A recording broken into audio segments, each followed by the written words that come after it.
좋은 땅에 뿌려졌다는 것은 말씀을 듣고 깨닫는 자니 결실하여 어떤 것은 100배, 어떤 것은 60배, 어떤 것은 30배가 되느니라 하시더라. 아멘.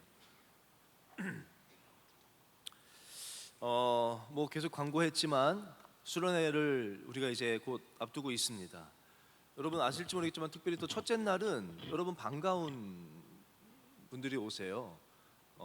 황대성 목사님이랑 김은규 목사님이 강사로 오십니다. 그래가지고 황대성 목사님은 이제 개척을 해서 담임 목사님이 되셨고, 김은규 목사님은 이제 울산 지역에 있는 한 교회 담임 목사님 청빙돼서 담임 목회를 하고 계시는데, 두 분 오셔서 좀 간증도 들으면서 좀 말씀을 듣는 그런 시간이 있고, 또 여러 가지 잘 준비가 됐습니다. 여러분 기도로 또 기대해 주시고 잘 준비했으면 좋겠고요.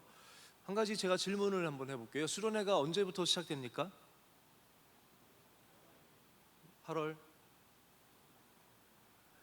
대답 너무 쉬워서 제가 그냥 장난삼아, 또 이렇게 장난삼아는 아니고 좀 생각해봤으면 하는 마음으로 질문을 던졌는데, 정답은 수련회가 언제 되느냐, 정답은 사람마다 다르다라고 제가 얘기하고 싶어요. 왜냐면 제가 이제 신약성경 요즘에 같이 통독하고 있는데 말씀을 묵상하면서 마가복음 말씀을 보면 이래요.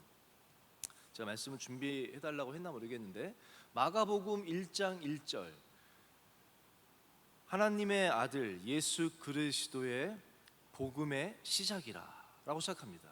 그러면서 예수님의 복음의 시작이라, 그리고 나서 2절이 뭐가 나오냐면요, 예수님의 이야기가 나와야 되는데 복음의 시작, 예수 그리스도의 복음의 시작이라 하면서 2절부터 나오는 이야기는 뭐냐면 세례 요한의 이야기가 나옵니다. 준비하라는 것이죠. 준비하라는.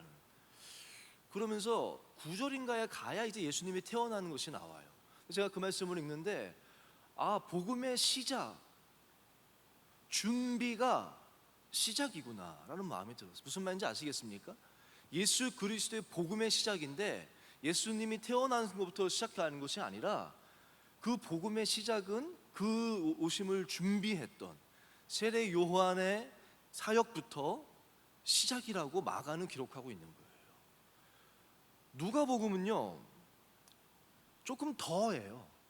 마가가 생각하는 복음의 시작은 세례 요한이 세례를 베풀면서 예수님의 오심을 준비하는 거기서부터 시작이라고 하는데, 누가는 조금 더 갑니다.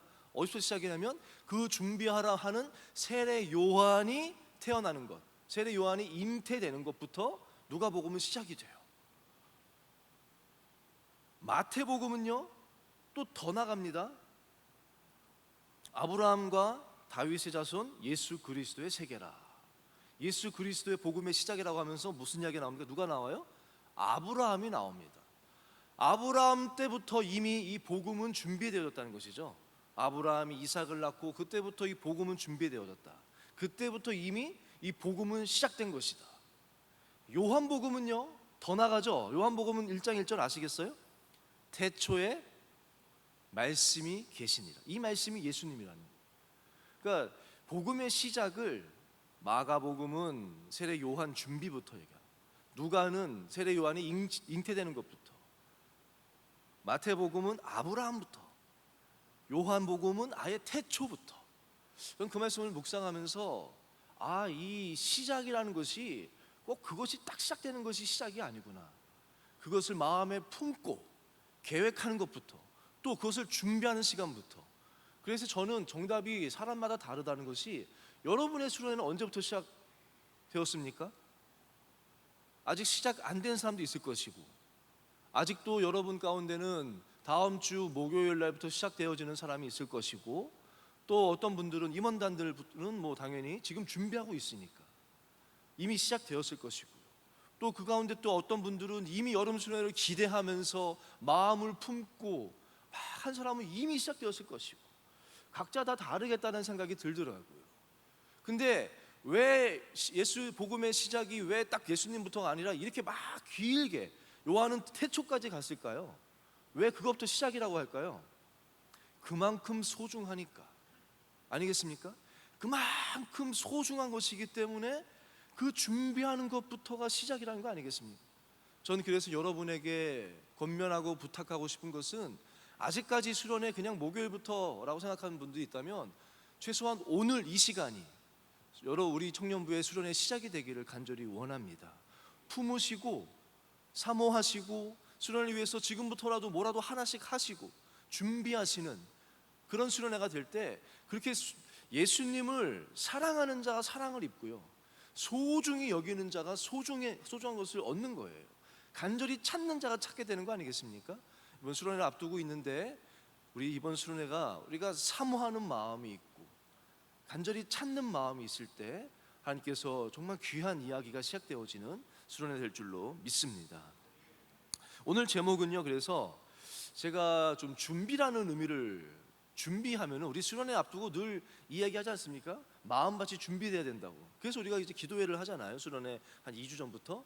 이 좋은 땅, 이 본문을 택했어요. 준비라는 것에 대해서 좀 함께 나누고 싶어서요.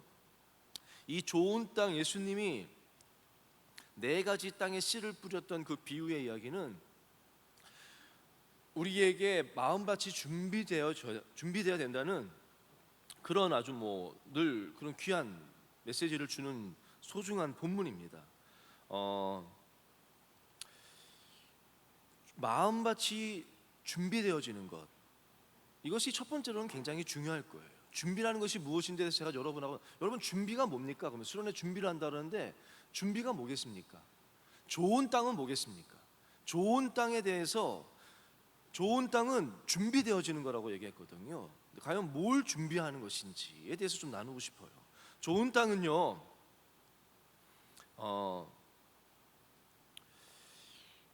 우리가 보통 어떤 땅을 좋은 땅이라고 생각하냐면요, 말씀을 잘 받아들일 준비, 그렇지 않습니까?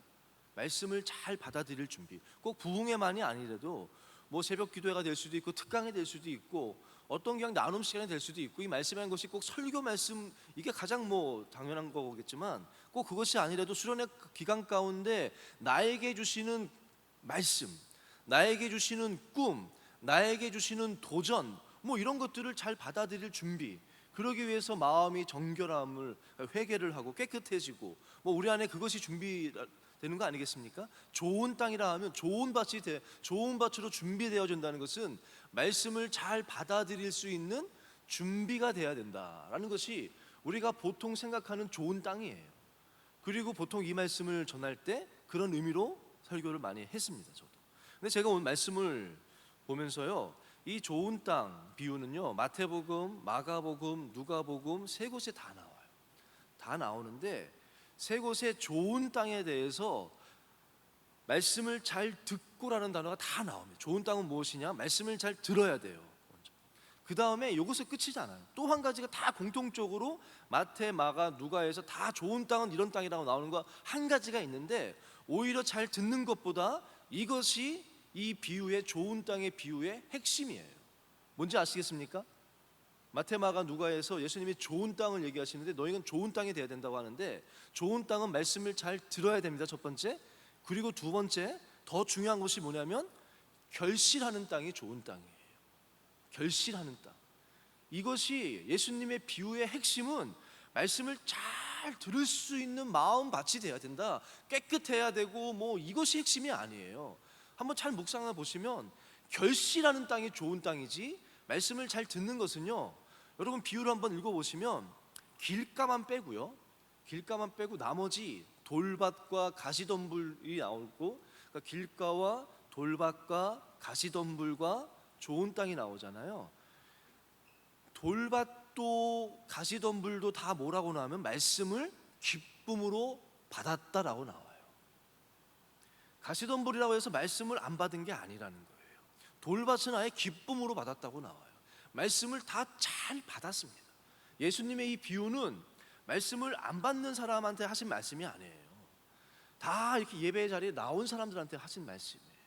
좋은 땅이란 무엇이냐? 말씀을 잘 듣고 뿐만 아니라 결실을 해야 된다는 거예요. 결실을.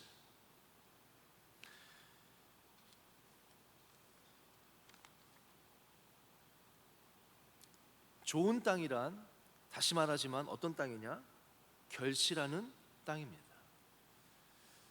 제가 오늘 설교를 준비하면서 결실에 대해서, 열매에 대해서 중심을 두고 성경을 많이 봤어요. 묵상을 성경을 일주일 동안 읽으면서 계속 결실, 열매의 관점에서 읽어봤거든요. 성경에 예수님이 열매를 참 많이 강조하세요. 열매를 참 주인은, 예수님은요, 하나님은 우리에게 열매를 찾으십니다.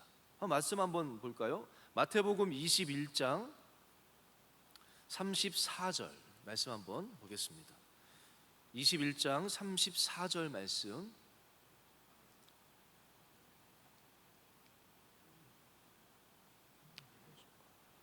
준비가 안 됐나요? 그럼 같이 찾으신 분들 읽도록 하겠습니다. 제가 예배후에 줬는데 지금이라도 좀 빨리 쳐놓으세요. 그러면은 확인하시고 제 카톡을. 마태복음 21장 34절 말씀 함께 읽겠습니다. 열매 거둘 때가 가까우매 그 열매를 받으려고 자기 종들을 농부들에게 보내니. 그 포도원 농부의 비유인데요, 이 말씀이 나와요. 열매 거둘 때가 가까우니까, 열매 거둘 때가 되니까 주인은 열매를 찾는다는 거예요. 열매를 찾는다는 거예요.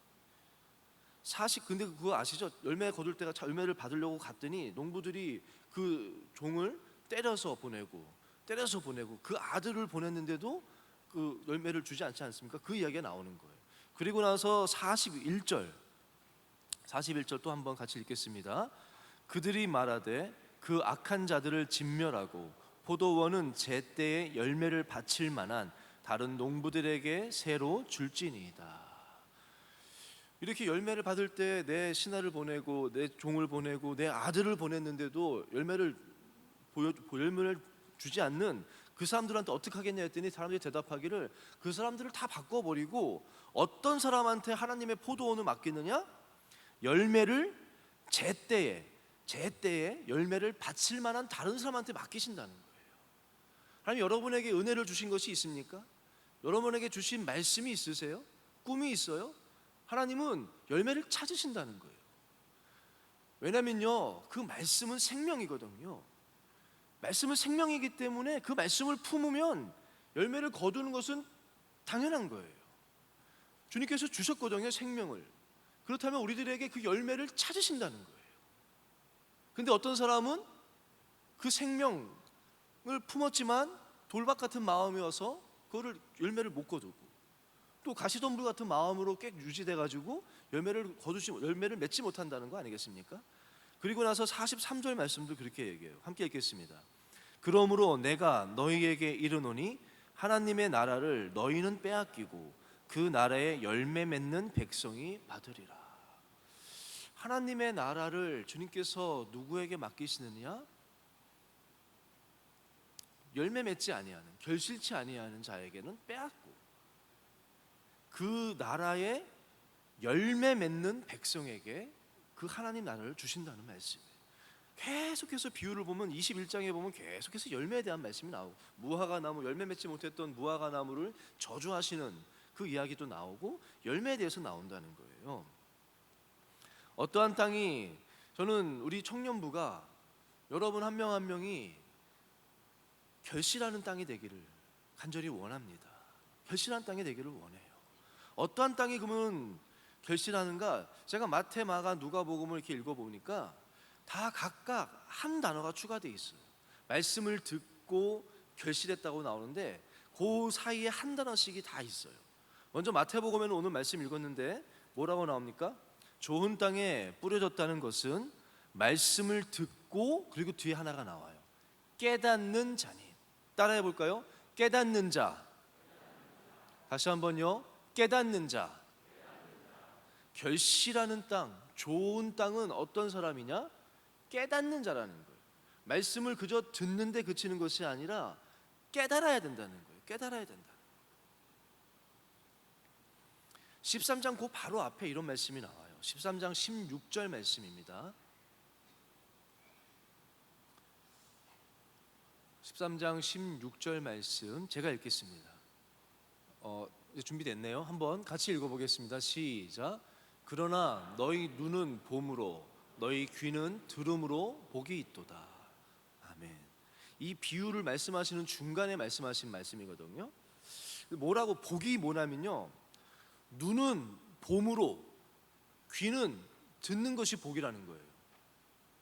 당연한 거 아닙니까? 눈은 당연히 보잖아요. 귀는 당연히 듣잖아요. 이게 너무나도 어떻게 보면 당연한 것인데 예수님이 이 비유를 말하면서 이런 사람은 참 복이 있다라고 얘기하시는 거예요.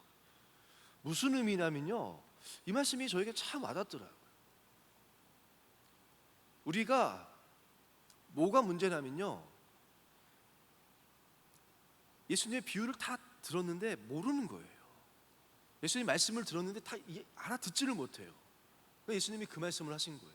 눈은 보는 것이 복이 있고 귀는 듣는 것이 복이 있다라고 하면서요, 우리의 문제가 뭐냐면 차라리 모른다 생각하면 덜 문제예요.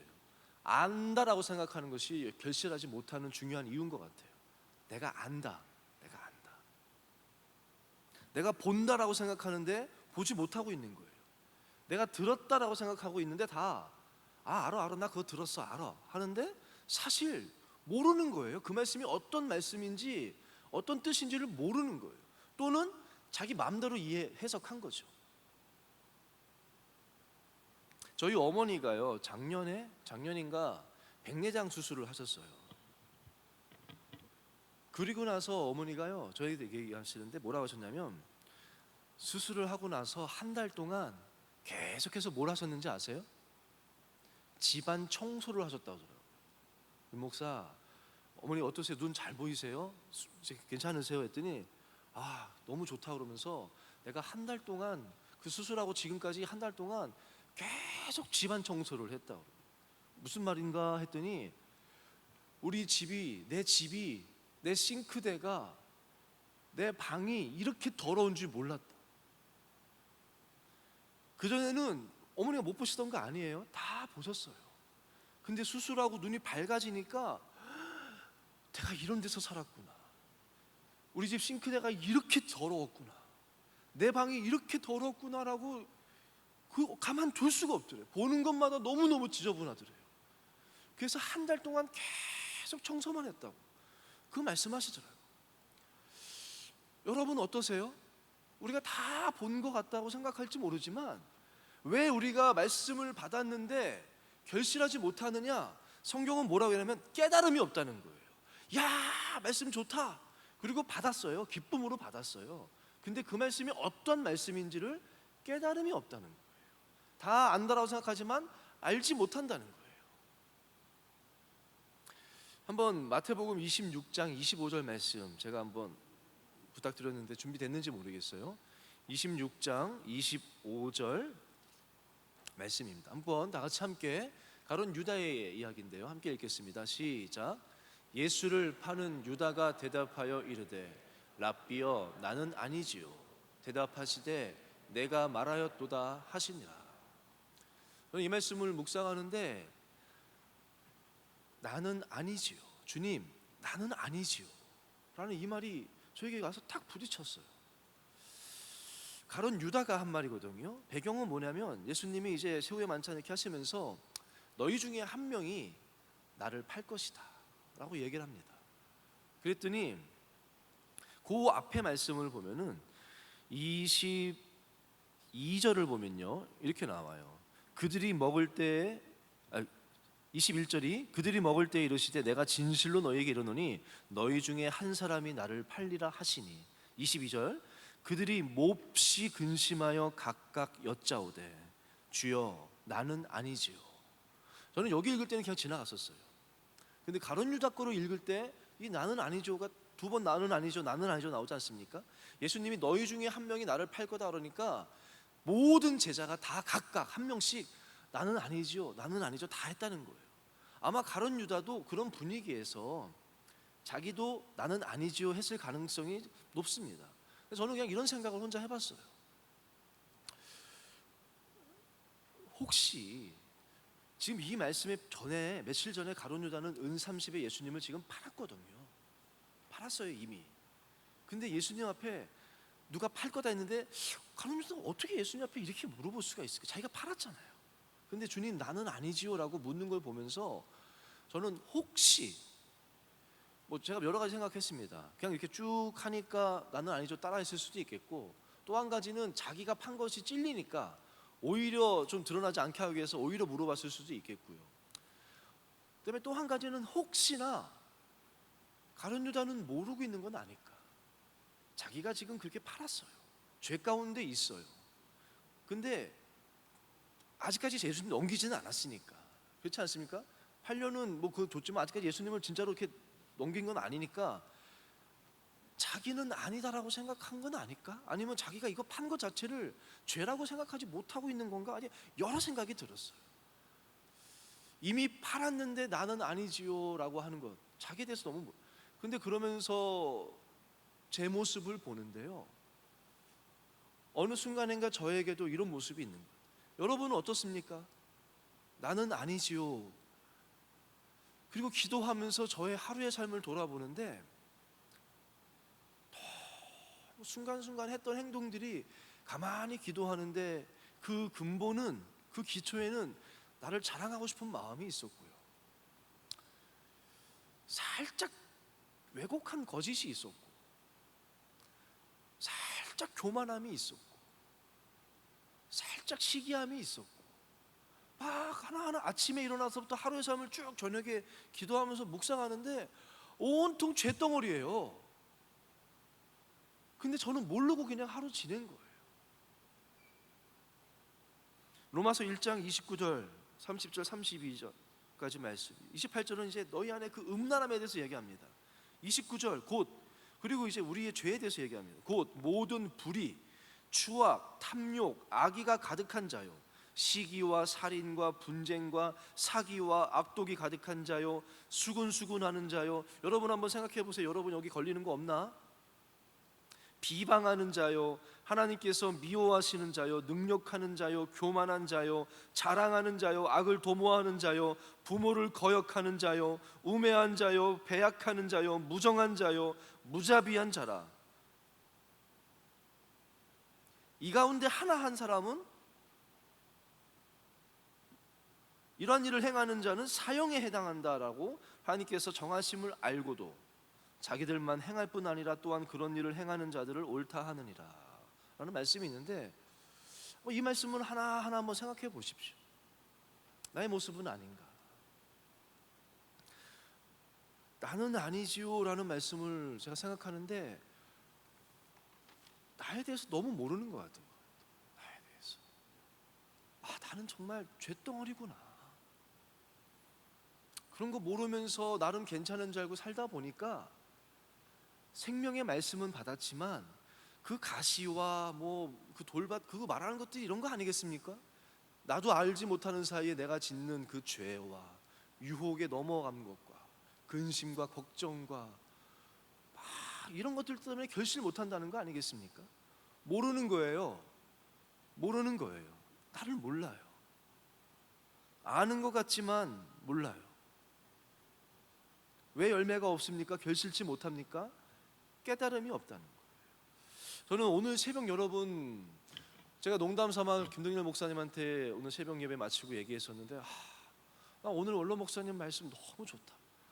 그냥 나 설교 안 하고 그 말씀 틀어줬으면 좋겠다라고 얘기했어요. 저는 정말 좋더라고요. 목사님이 어떤 얘기 해주셨냐면 이사야 말씀을 이렇게 전해주셨어요. 그러면서 목사님의 인생 가운데 얼마나 많은 일이 있겠습니까? 눈물을 얼마나 많이 흘렸었다고 얘기하잖아요. 목사님 인생 가운데 눈물을 가장 많이 흘렸던 10번의 순간을 꼽으라면 이 말씀이, 이 순간이 거기에 들어간다라고 하면서 얘기하신 거예요. 방지일 목사님 성경 공부 배우는 가운데 방지일 목사님을 통해서 이 말씀을 딱 배우는데 깨달음이 왔다는 거예요. 하나님이 깨닫게 해주시는데 그 자리에서 눈물을 엄청 울었다는 거예요. 그리고 그 말씀 듣고 나서도 계속해서 그 후로 이 말씀, 깨달은 이 말씀 하나 때문에 수도 없는 눈물을 흘린 말씀이다 라고 하면서 그 말씀에 이야기를 해주셨는데, 이사야 9장 1절 2절 말씀이에요. 말씀 제가 준비됐나요? 한번 같이 읽어볼까요? 궁금하지 않습니까? 한번 같이 읽어보겠습니다. 시작. 전에 고통받던 자들에게는 흑암이 없으리로다. 옛적에는 여호와께서 수불론 땅과 납달리 땅이 멸시를 당하게 하셨더니 후에는 해변길과 요단 저쪽 이방의 갈릴리를 영화롭게 하셨느니라. 흑암에 행하던 백성이 큰 빛을 보고 사망의 그늘진 땅에 거주하던 자에게 빛이 비치도다. 여러 가지 목사님이 이 말씀 듣고 깨달은 거에 대해서 제가 다 전할 시간도 안 되고 제가 그게 잘 전달할 수도 없을 것 같아서 그건 제가 간단하게 생략을 하는데, 근데 핵심은 뭐냐면 수불론 땅과 납달리 땅은 갈릴리 지역이거든요. 비천한 땅,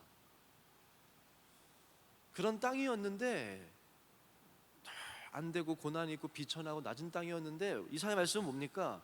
그런 고통 가운데 있는 자들에게, 그 시간에 있었던 그 사람들에게 왜 나는, 목사님 그런 얘기 하시더라고요. 왜 나만 이렇게 어렵냐고, 왜 나만 이렇게 어려운 가정에서 이렇게 맞아야 되고 힘드냐고. 저는 와닿던 것 중에 하나는, 왜 나는 군대도 꼭 교회가 없는 곳으로 가야 되냐. 그렇게 예배 사랑하고 그렇게 예배 드리는 것 다른 것도 아니잖아요. 하나님 앞에 나 예배 드리는 것이 가장 귀하다고. 나 그때 목사님 그 간증 가운데 그런 얘기 했지 않습니까? 높은 분의 그 집에 가정 그 사환으로 들어갔을 때 냉장고에 고기가 있고 복장도 편하고 너무너무 편한데, 그때 막 울면서 얘기했던 것이 예배를 못 드리는 것이었기 때문에, 하나님 나 이거 다 필요 없다고. 예배 못 드린다는 소리를 들었을 때 그곳이 천국에서 지옥으로 바뀌었다 그러면서 나 다른 거 필요 없다고, 나 예배랑 바꾸고 싶지 않다 그러면서, 목사님 그렇게 예배 드리는 것, 하나님이 기뻐하시는 것을 목적으로 살아가는데, 그런데 왜 나는 이렇게 군대도 교회 없는 곳으로 가야 되냐고, 이것도 안 들어주시냐고. 또 병도 걸리고 또 교회도 가는 곳마다 하여튼 고난이 있는 곳에서 계속 연단 받으시고, 왜 나만 이러냐고, 왜 나는 계속 이래야 되냐고, 그런 마음이, 질문이, 그런 의문이 항상 있었는데, 방지일 목사님 그 성경 공부 가운데 스불론 땅 납달리 땅에 그것이 예수님이 오셔서 그 빛을 비춰주시는 그것이 된다는 거예요. 그 깨달음에 대해서 깨닫고 나서 목사님의 삶의 전환이 됐다는 거예요. 그 깨달음이 목사님의 삶을 바꾸셨다는 거예요. 저는 그것이 왔어요. 그게 확 부딪혔어요. 오늘 특별히 새벽 설교 시작할 때 첫 말씀이 그거였어요. 말씀을, 아무리 좋은 말씀을 받아도 그것을 열매 맺는 것은 참 어렵습니다. 그래서 저는 오늘 설교하실 줄 알았는데, 그 말씀을 받는다고 해서 열매 맺는 것이 아닙니다. 잘 지키고 인내할 때 그 열매를 맺는 거라고 하면서 이 말씀을 이제 쭉 해주셨거든요.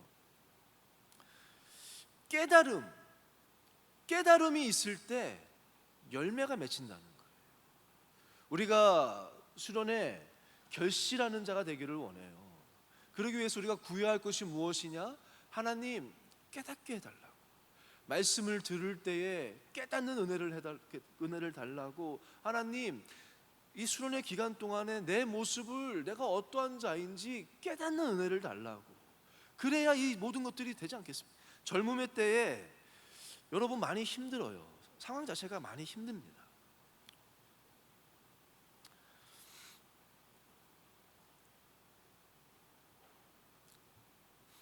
여러분 안에 꿈이 있고 생명의 약속의 말씀이 있다면 더 힘들 거예요. 말씀은 생명이거든요. 우리 좋은 땅이라는 것이, 저는 그렇게 생각해요.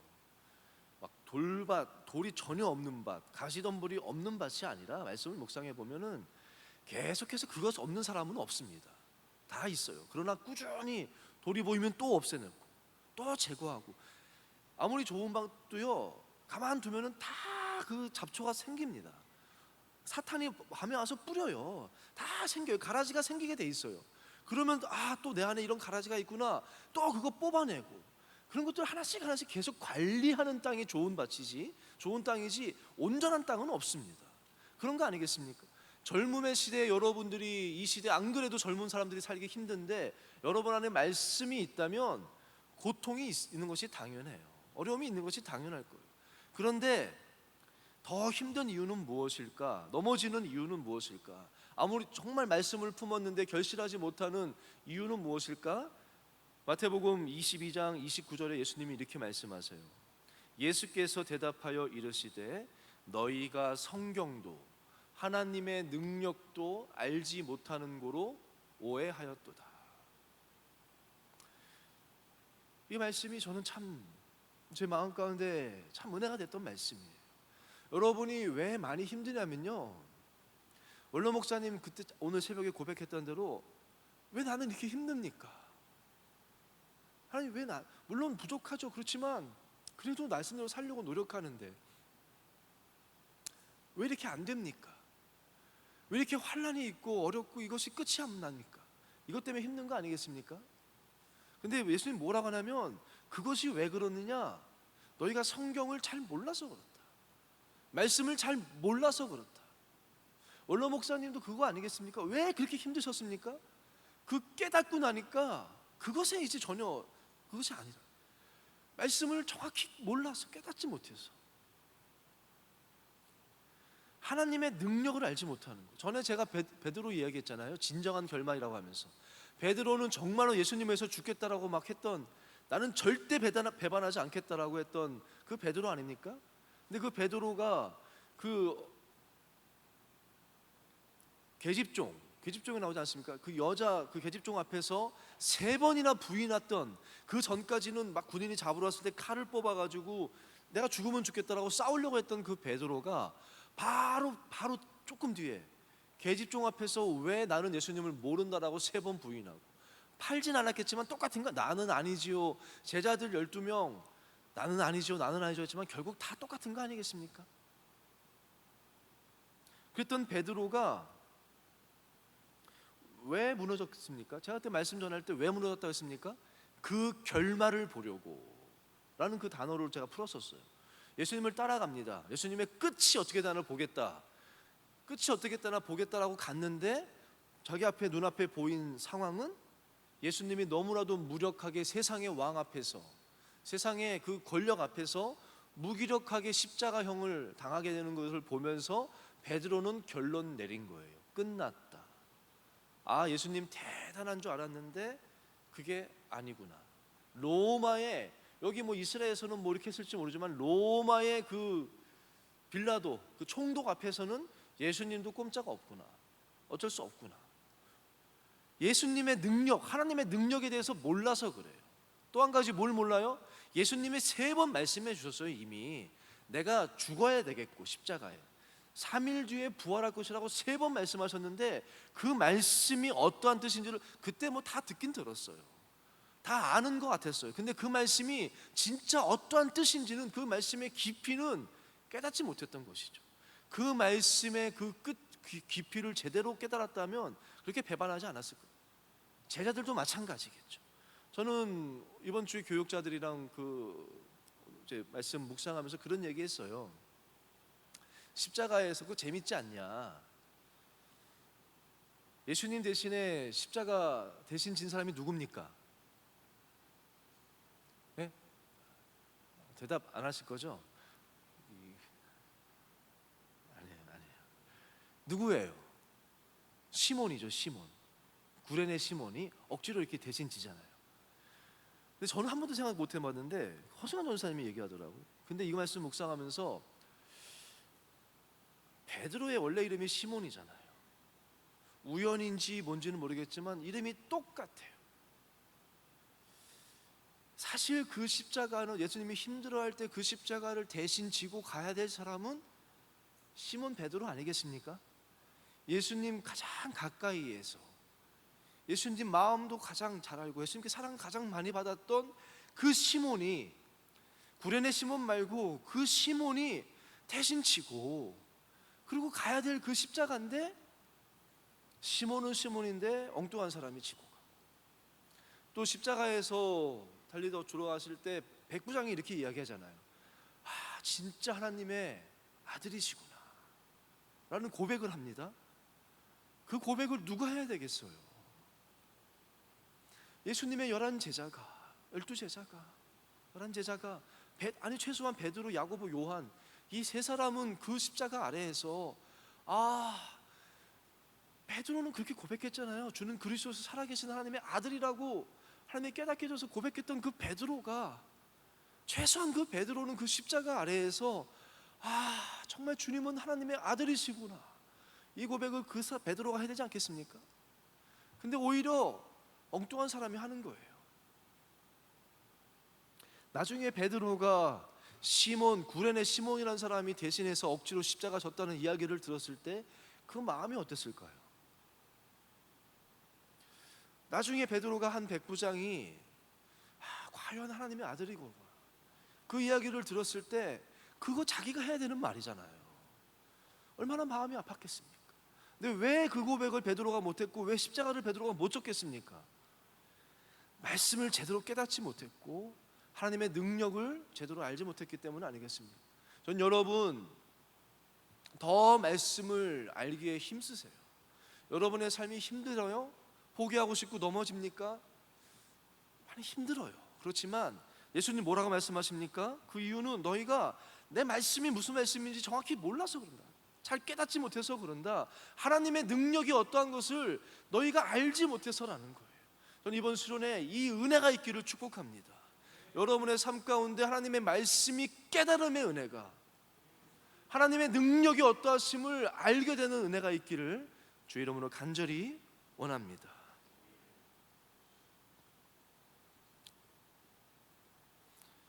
그러기에 남은 시간 성령을 구하십시오. 성경은 말씀을 깨닫는 것은 지식으로 되는 것이 아니고, 누가 깨닫게 하세요? 성령님이, 예수님이 하셨던 그 말씀 하나하나가 어떠한 의미인지를 깨닫게 해준다. 제자들도 그때는 다 몰랐는데, 엠마오로 하던 두 제자도 전혀 다 들었지만 몰랐던 그 말씀을 예수님께서, 부활하신 예수님이죠, 또 부활한 이후에는 성령님이 오셔서 하나하나 말씀을 깨닫게 해주시니까 그 제자들의 삶 가운데 역사가 나타나고 결매가 맺게 되는 삶이 나온 거 아니겠습니까? 우리가 수련회 앞두고 준비해야 될 것, 결실하기 위한 좋은 땅이 되기 위해서 우리가 사모하고 구해야 할 것은 성령이에요. 성령의 충만함을 달라고, 부드러운 마음을 달라고, 정결함을 달라고. 그래야 그 성령님의 깨닫게 하심이 우리 가운데 있을 것이고, 또 깨닫지 못하더라도 수련회뿐만 아니죠. 저는 주신 말씀을 계속 묵상하십시오. 묵상하고 또 말씀 붙들고 살다 보면은, 저는 그런 경험이 참 많았어요. 이전에 알지 못했던 말씀이지만 내게 주신 말씀 묵상하고 갈 때, 이게 이런 말씀이구나라고 깨닫게 되어지는 순간이 오거든요. 여러분에게 그런 수련회가 될 수 있기를 간절히 원합니다. 또 한 가지 여러분이 좀 알았으면 하는 것은, 잘 될 때예요. 막 어려움 가운데도 있겠지만 열매 맺지 못하는 것이, 어려움 가운데 제대로 깨닫지 못해서 나에 대해서 알지 못하기 때문에, 내 안에 어떤 가시덤불이 있는지, 어떤 돌멩이가 있는지를 알지 못하기 때문에 결실치 못한다면, 또 한 가지는요, 그건 결실치 못하는 것보다도 다윗의 이야기예요. 사무엘하 5장 10절에서 12절 말씀 준비해 같이 한번 읽어보도록 하겠습니다. 사무엘하 5장 10절에서 12절까지의 말씀 함께 읽겠습니다. 시작. 만군의 하나님,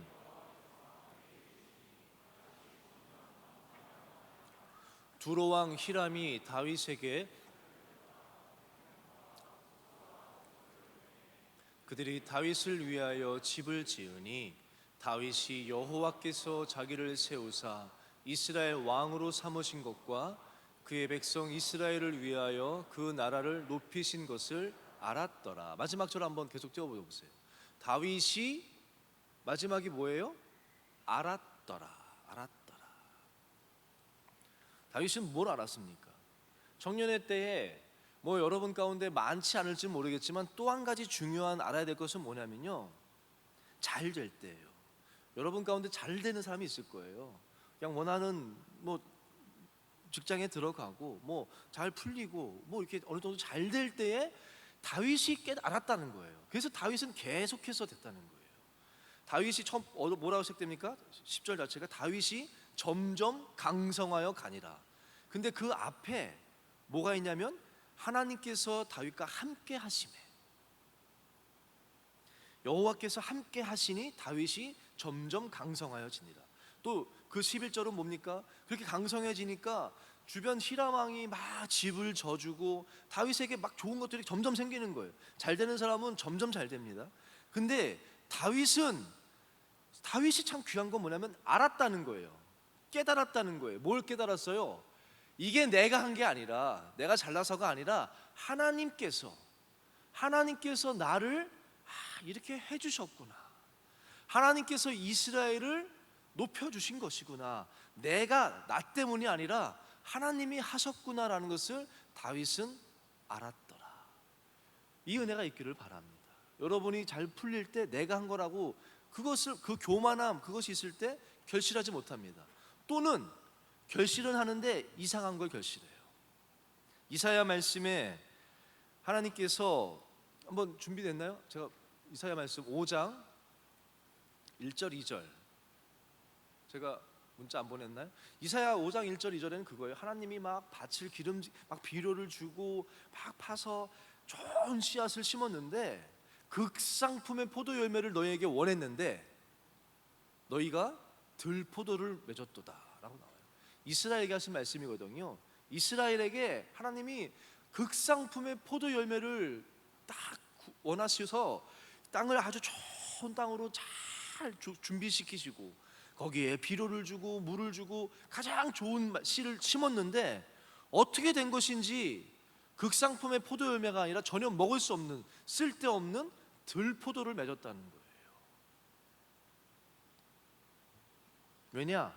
이스라엘이 여기까지 온 것이 하나님이 내가 한 것임을 몰랐다는 거예요. 자기가 한 줄 알아요.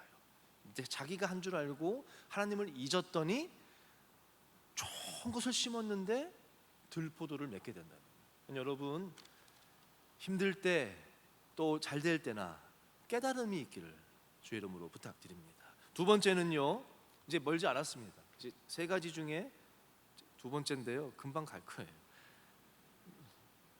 모르죠, 뭐. 어쨌든 두 번째, 마가복음은 그 사이에 뭐가 있냐? 말씀을 듣고 결실한다는 그 사이에 무엇이 있냐면요, 받아라는 뜻이 있습니다. 받았다. 말씀을 듣고 받아서. 이 받아라는 의미는요, 원어를 보면요, 그냥 말씀을 이렇게 아멘으로 기쁘게 잘 심었다는 뜻이 아니라 순종했다는 뜻이에요. 순종했다는 거예요. 근데 마가복음은요, 말씀을 듣고 받아 결실을 한다. 결실을 하는 자라 나오거든요. 근데 이 시제가 한번 들어보세요. 말씀을 듣고는 과거죠. 받아는 현재죠. 결실을 하는 자는 어떻게 보면 미래에 될 텐데 이 세 가지를 다 현재 시제로 썼어요.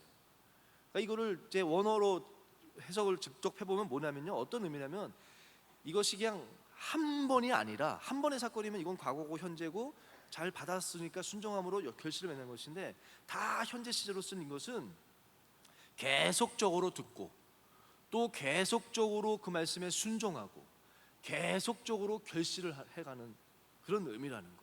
무슨 말인지 알겠습니까? 왜 결실치 못하느냐? 마가복음에서는 순종한다는 거예요. 그 말씀을 기쁨으로 받았죠. 그렇지만 삶 가운데 순종하지 않는다는 거예요. 깨달았을지 모르죠. 깨달았는데 순종 안 한다는 거예요. 행함이 없다는 거예요. 그것도 한 번의 순종이 아니라 계속해서의 순종. 농사도 하나의 열매를 맺기까지 원로 목사님 늘 얘기하지 않습니까? 저 쌀 미자가 8자를 거꾸로 8자를 아래로 해서 총 88에 64단계 맞는지 몰라요. 이거는 제가 한번 그렇게 들은 것 같아요. 왜 쌀미자가 이렇게 됐냐? 8자를 이렇게 해서 제가 듣기로는 한 64번의 손이 닿아가지고 쌀미다라는 얘기를 한번 제가 들은 적이 있는데 한 번의 순종이 아니라 결실하기 위해서는요, 하고 또 하고 또 하고 또 순종하고 이것이 반복되어질 때 거기서 결실하게 된다는 거예요. 또는 이렇게 순종해 가는 그 과정 자체가 결실하는 거라는 거예요. 이해가 되십니까? 저는 결실이요, 꼭 눈에 보이는 어떤 우리 생각의 그런 열매 그것만은 아니에요. 성경을 보니까 결실한다는 것은 주의 말씀을 순종하는 것 그 자체가 하나의 아름다운 결실이더라. 그래서 계속해서 그런 결실을 맺어가면서 또 하나님의 때에 아름다운 열매를 맺게 되는 것을 마가복음은 이야기합니다. 여러분은 어떻습니까? 수련회 마치고 나면은 그 말씀 받고 기쁨으로 받고 한번 순종해보지 않습니까? 또 한번 해보고 그러다가 어느 순간인가 잊혀지지는 않았어요? 그냥 끊기지는 않았습니까? 결실하지 못하는 이유, 있고 바다가 없어서 그래요. 바다. 누가복음은 뭐라고 나오느냐? 세 번째, 말씀을 듣고 결실하는 자 그 사이에 지키어 인내로서라고 나옵니다. 지키어 인내로서. 저는 근데 이 말은 마가복음하고 똑같다고 생각해요. 바다라는 뜻을 조금 더 잘 해석해 준 것이 이거 아닌가. 지키어 인내로서. 순종이라고 그랬죠? 그걸 지키는 것이고, 인내는 뭡니까? 계속해서, 지속적으로.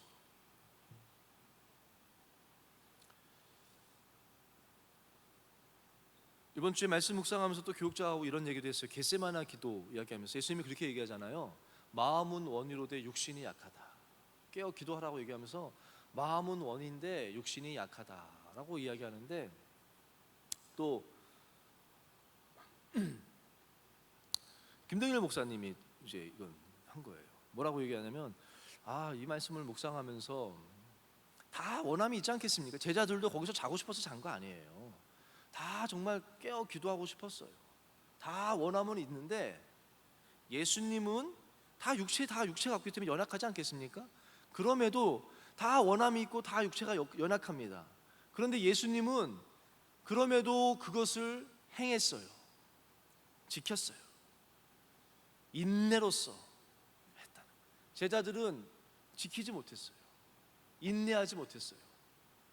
그랬을 때 제자들의 결실은 다 예수님 부인했던 것이고, 인내로서 지켜서 행했던 예수님은 하나님의 뜻을 이루는 그 인류 구원의 그 십자가의 그 열매가 있는 거 아니겠습니까?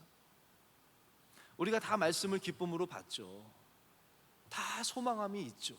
동행, 저는 오늘 부른 찬양 그 수련의 주제로 했으면 좋겠어요. 무슨 하늘에 닿아도, 너무 은혜되지 않습니까? 저는 처음 들었어요.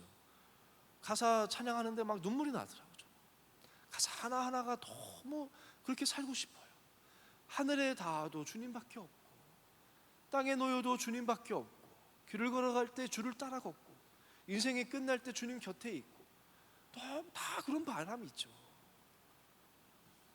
근데 육신이 약하잖아요. 그것을 지키어, 인내로서 지키어가는 삶, 물론 넘어지겠지만 또 일어나서 주님 손잡아 주실 때 일어나서 또 주님 곁으로 따라가고, 하나씩 하나씩 갈 때 그 삶에 그 고백이 있는, 그 고백의 열매가 있지 않겠습니까? 저는 이번 수련회 준비하면서, 여러분 준비하면서 이거 한번 생각해 보세요. 지난 동계 수련회 주제가 뭐였는지 혹시 아세요? 아시는 분? 있는데 손 겸손하셔서 안 되는 거겠죠. 저는 사실은 주제가 뭐였지 하는데 저도 기억이 안 나요. 그건 기억나요. 이제 질문, 두 가지 질문 아니겠습니까? 내가 어디 있느냐, 그리고 너는 나를 누구라 하느냐, 그리고 하나 더 한다면 너는 나를 사랑하느냐 하면서 영원한 질문. 그건 기억나는데 그게 주제는 아니었거든요. 주제가 뭐였죠? 다시 하나님 앞에서. 그 주제였잖아요. 한번 생각해 보세요. 그때 받았던 말씀이 있을 것이고, 그때 다짐했던 결심이 있을 것이고, 그때 받았던 은혜가 있었을 것이고, 그때 받았던 깨달음이 있을 것이고, 다 있지 않았습니까? 지금 어떻습니까? 한번 그걸 돌이켜보는 시간 가졌으면 좋겠어요. 그리고 이번 수련회는 그런 수련회가 되지. 만약에 혹시나 여러분 가운데 그거를 지켜가는 분이 있다면, 저는 말씀 묵상하면서 결실에 대해서 여러분이 오해하지 않았으면 좋겠어요. 꼭 눈에 이렇게 보이는, 내가 원하는, 또는 사람들이 다 인정해 줄 수 있는 그런 열매가 결실은 아니더라고요. 다양해요. 30배, 60배, 100배 열매라는데 100배 열매 맺은 사람은 더 잘한 거고, 60배 열매 맺은 사람은 조금 중간이고, 30배는 그게 아니에요. 다양하게 열매를 맺는다는 거예요. 쌀 같은 거는 하나 심으면 뭐 100개가 나올 수도 있고, 저는 감자 농사 져봤는데 감자는 제가 하나 심었을 때 거기서 100개까지는 안 나왔던 것 같아요. 뭐 한 30개 나왔던 것 같아요. 그러니까 다양하게 주신 대로 그 결실이 있는 것이고요. 또 히브리서 말씀은 보면요, 그 말씀 받고 믿음으로 열심히 살았지만, 한번 11장 39절 말씀 띄워주시겠어요? 히브리서 11장 39절 같이 읽겠습니다. 시작. 이 사람들은 다 믿음으로 말미암아 증거를 받았으나 약속된 것을 받지 못하였으니. 믿음으로 그 받았습니다. 약속의 말씀을 받았어요. 그리고 그 말씀대로 지키고 신앙 지키고 환난 가운데 굴하지 않냐고 살았어요. 근데 그 다음에 나오는 거 보면은 그 앞에 이 사람들은 누구냐면요, 어떤 일은 그냥 결국 죽고 말았어요. 근데 그거를 그냥 부활로 받아들인 사람들. 또 어떤 사람은 고문당하고 조롱과 책찍질 당하고 결박과 옥에 다치고 그리고 끝났어요. 그리고 죽었어요. 돌로 치는 것과 톱으로 켜는 것과 시험과 칼로 죽임을 당하고 유리하고 궁핍하고 환난과 학대를 당하고 그냥 그리고 끝난 인생이에요. 뭔가 막 히브리서 11장은 믿음의 명예의 전당이잖아요. 앞에는 대단한 믿음의 사람들의 그 업적들이 나옵니다. 대단한 것들이. 근데 뒤에는요, 믿음으로 약속의 말씀은 받았지만 실제로 그 약속된 것은 받지는 못했다는 거예요. 눈에 보이는 열매는 없다는 거예요. 근데 하나님은 이들이 칭찬해 주시고 인정해 주시는 거예요. 그리고 뭐라 하냐면 20절에 더 좋은 것을 하나님이 예비하셨다라고 나옵니다. 저는 우리 신앙의 여정 가운데 결실이라는 것이 하나님이 주신 것일지 모르지만, 주신 약속의 말씀일지 모르지만 그것이 꼭 내 눈에 사람들이 인정하는 방법으로 열매로 나타나지 않을 수도 있겠다. 그렇지만 무엇이 결실이냐? 하나님이 인정해 주시는 것이 열매 아니겠습니까? 그런 것을 여러분이 좀 알았으면 좋겠어요. 그리고 결실의 때, 열매 맺을 때에 하나님은 요구하시지 바로 요구하시진 않더라고요.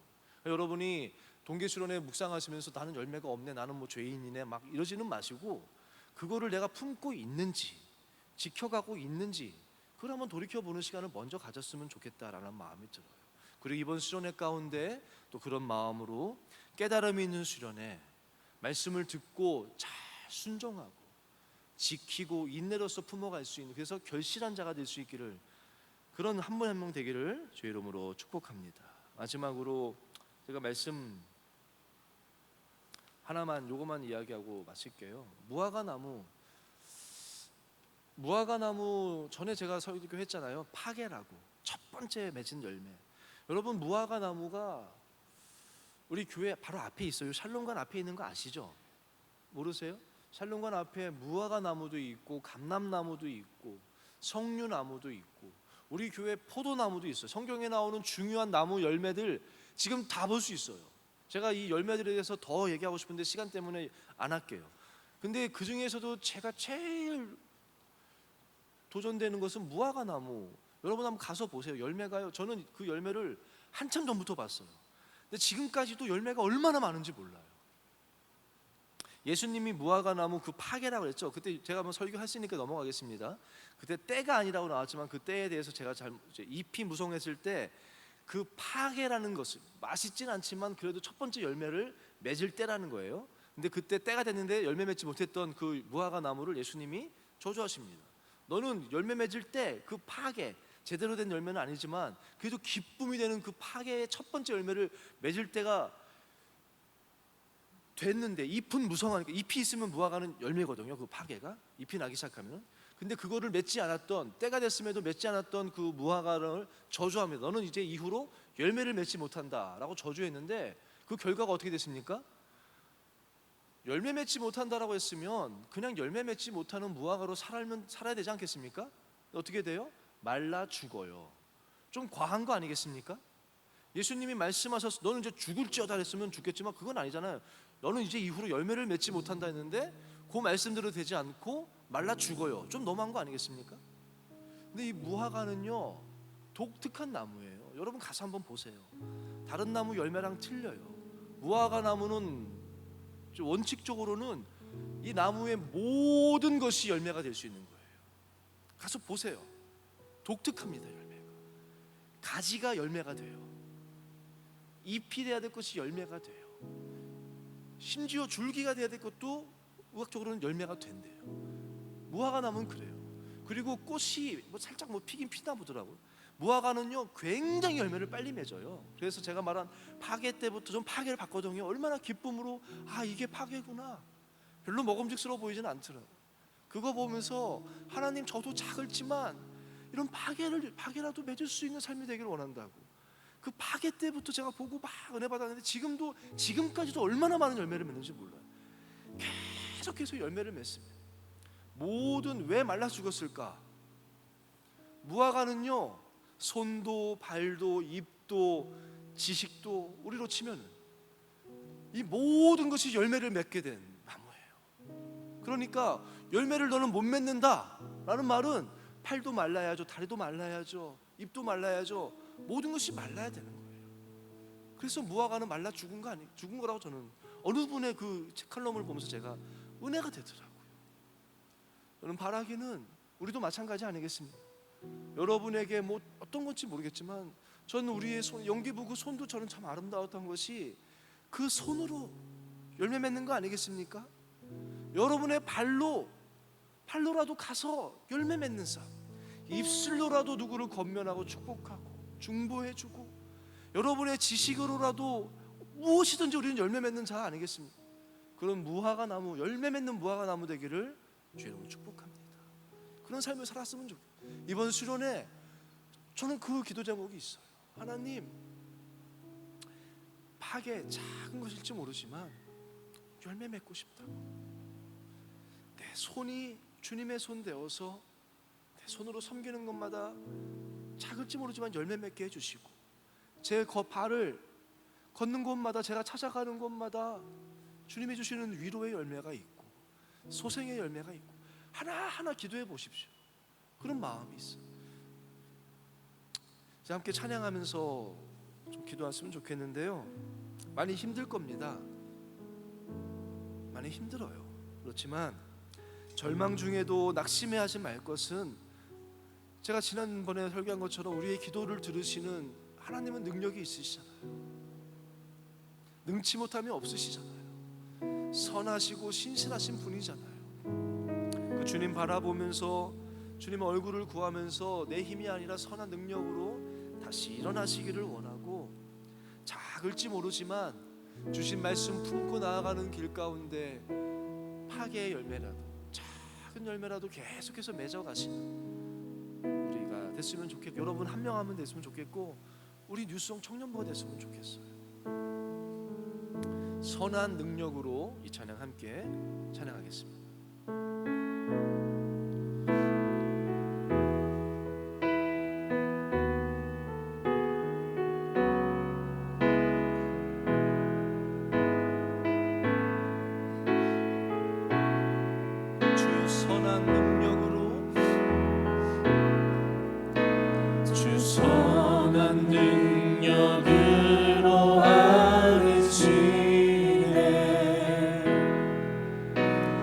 크신 팔로 날 붙드시네.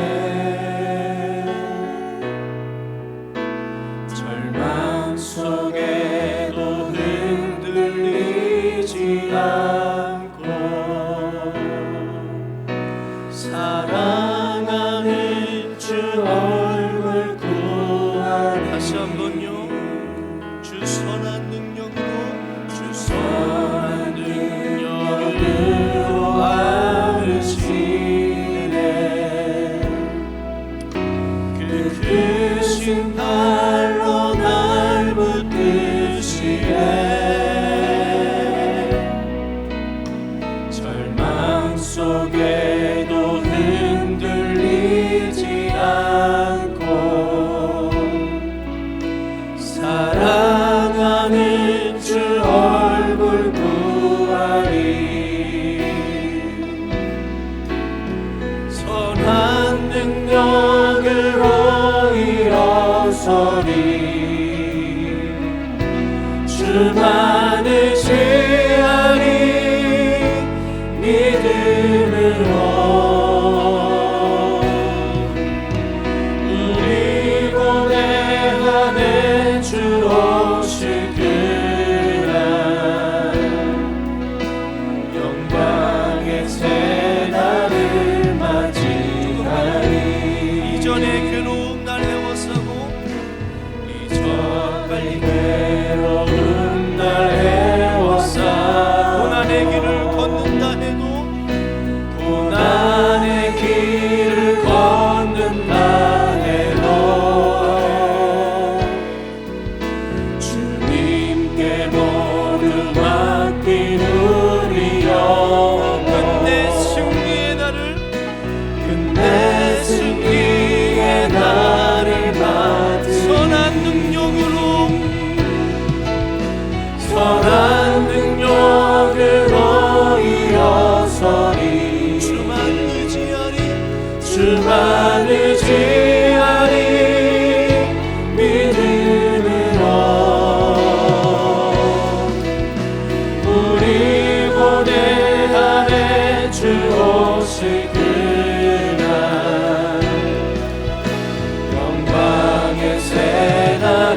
주만 의지하니 믿음으로 우리 고대 안에 주 오실 그날 영광의 새날을 맞이하리. 선한 능력으로 일어서리 주만 의지하니 믿음으로 우리 고대 안에 주 오실 그날 영광의 새날을 맞이하리. 이 시간 주님의 얼굴을 구하며 함께 기도했으면 좋겠습니다. 오늘 새끼가 때 제가 섬기는 63교구가 이제 특순을 섰는데요. 간증을 저희 교구분이 하셨는데 간증 내용이 이렇습니다. 사업을 시작했는데 너무너무 어려웠어요. 너무너무 어려웠어요. 근데 어느 설교 가운데 목사님의 말씀이 들리는데 우리 하나님은 부요하시다. 왜 하나님께 구하지 않고 너 힘으로 하려고 하냐? 하나님 앞에 간절히 매달려라 하는 말씀을 들어요. 그 말씀이 와서 맞아, 내 하나님 부요하시지. 왜 나는 기도하지 않지? 왜 간절히 그 뒤로 사무실에서 눈물로 기도했다는 거예요. 그리고 하나님의 인도하심을 경험한 이야기.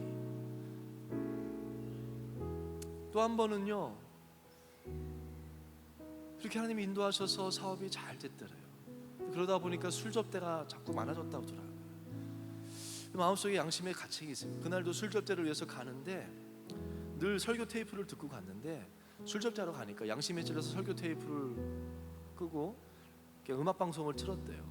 근데 교차로에 차가 멈췄는데 갑자기 저절로 음악 방송이 꺼지면서 테이프가 탁 돌아갔대요.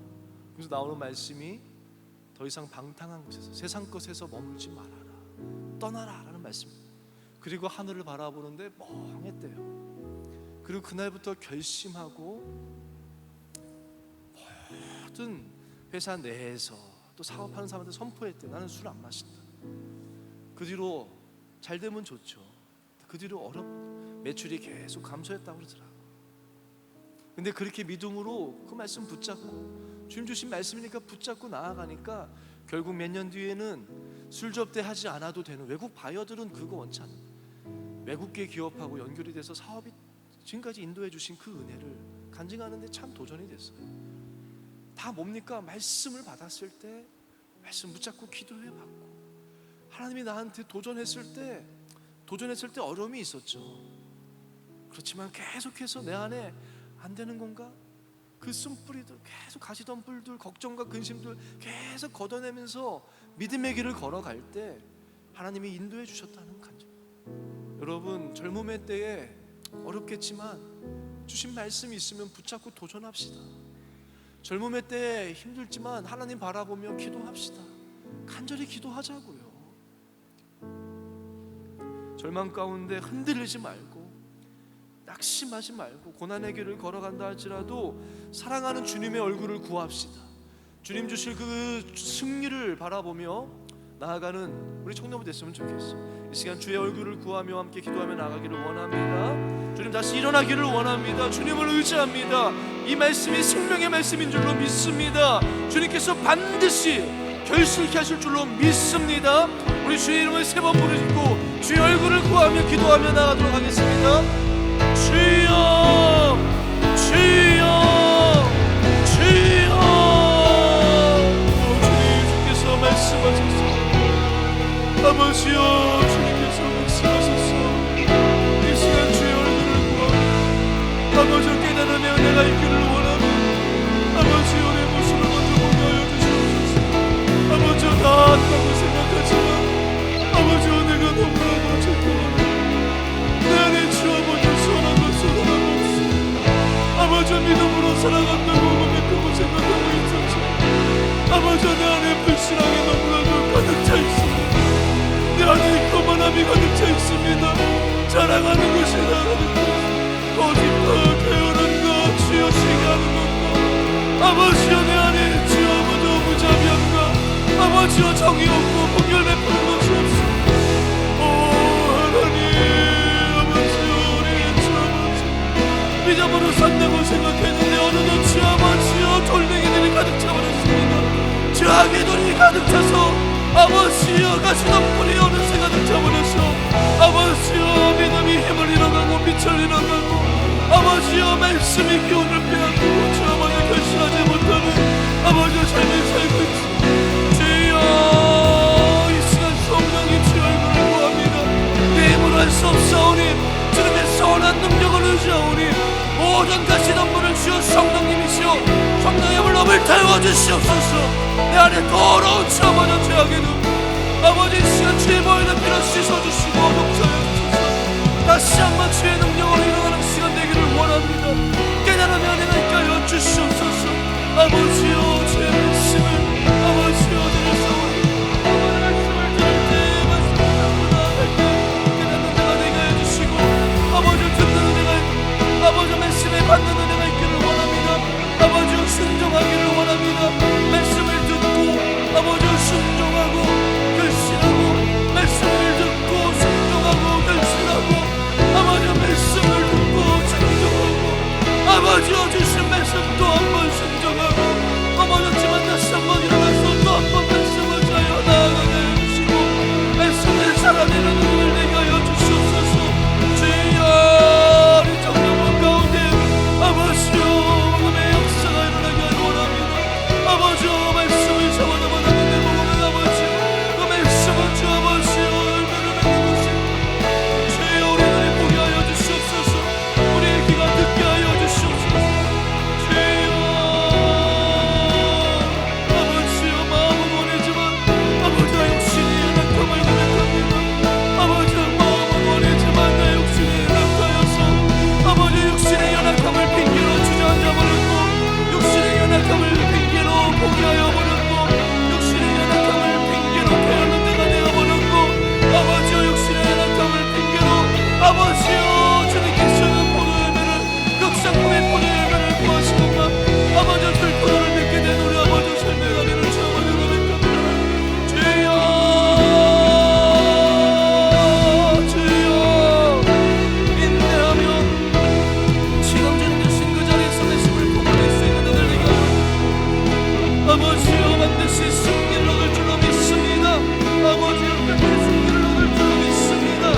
아버지여 능력의 하나님 우리의 기도를 들으시는 하나님 우리의 청년들 다시 한번 주님 약속의 말씀 아버지 혈վել 때에 주 아버지 마음속에 품은 그 말씀 아버지 잊어버린 말씀이 있으면 이 시간 다시 깨닫게 하여 주시고 또 수련을 앞두고 있습니다.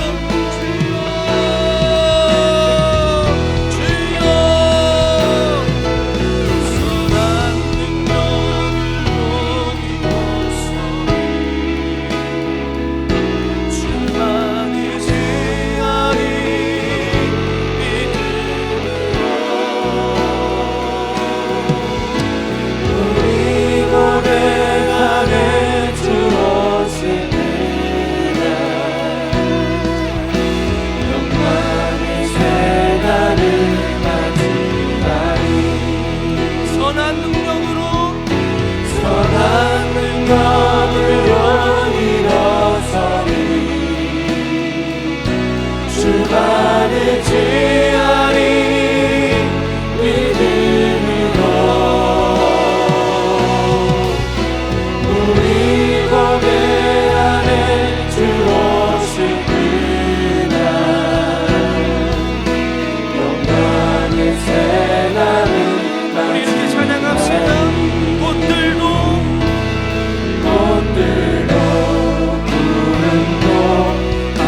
생명샘 솟아 눈물 고작 지나갈 때에 오잖아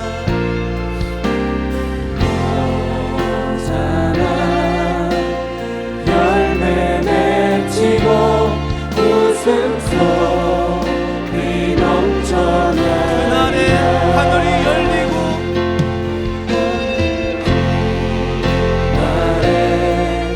하늘이 열리고 모두가 보게 되리라. 마침내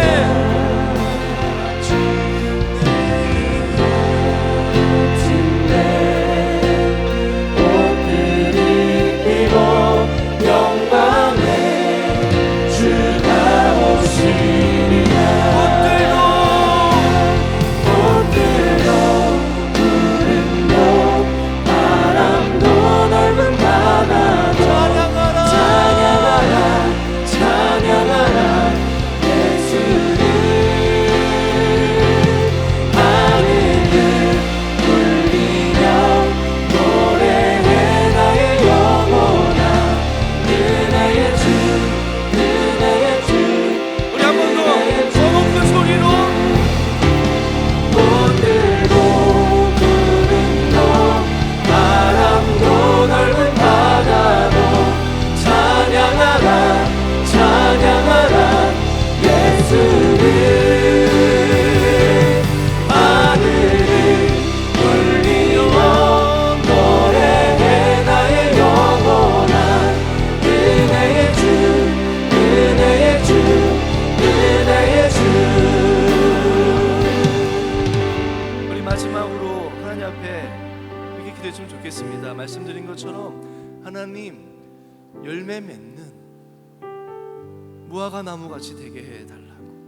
하나님 나의 손도 나의 입술의 모든 말도 나의 발도 내게 주신 은사 하나하나도 나의 가정도 나의 직장에서도 꽃들도 바다도 여러분이 속한 모든 곳에 주님 심겨진 이 말씀이 이 생명이 열매로 나타나는 삶이 되게 해달라고. 여러분의 삶의 자리 하나하나 생각하시면서 여러분의 손을 위해서 발을 위해서 조용히 하나님 앞에 열매 맺는 자, 결실하는 좋은 땅, 결실하는 자 되게 해달라고 하나님 앞에 기도하도록 하겠습니다. 함께 기도하겠습니다.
하나님,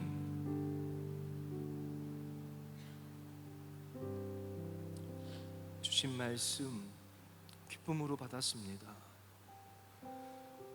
여기에 그치는 자 되지 않게 하시고 깨달음을 허락하여 주시고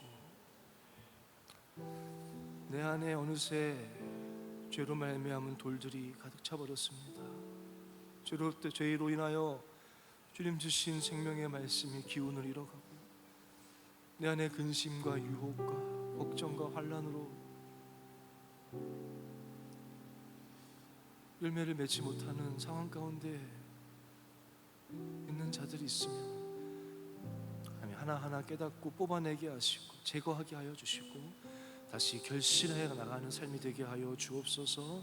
순종하며 나아가는 깨닫고 받고 지키어 인내로서 결실하는 우리 한 명 한 명 되게 하여 주시고 우리 청년부 되게 하여 주시고 또 이번 수련회 되게 하여 주시고 이후에 모든 우리의 삶이 되게 하여 주시옵소서. 특순으로 영광 올려드린 우리 영상기록부 복 주시고 그들의 손이 늘 주님을 섬기는 귀한 손 되게 하여 주시고 그들의 눈이 늘 봐야 할 것들을 보게 하시고 하나님의 일하심을 바라보는 눈 되게 하여 주시옵소서. 우리 관현악부 찬양을 흠양하여 주신 줄로 믿습니다. 언제나 저들의 삶이 주님 앞에 기쁨이 되는 찬양이 되게 하여 주시고 감사가 되게 하시고 삶을 더욱더 큰 은혜로 복내려 주시옵소서. 오늘도 예배를 섬긴 귀한 손길들 복 주시고 특별히 수련을 앞두고 있는데 수련회 준비하는 모든 손길 가운데 성령님이 함께하여 주시옵소서. 감사하고 예수님의 이름으로 기도합니다. 아멘.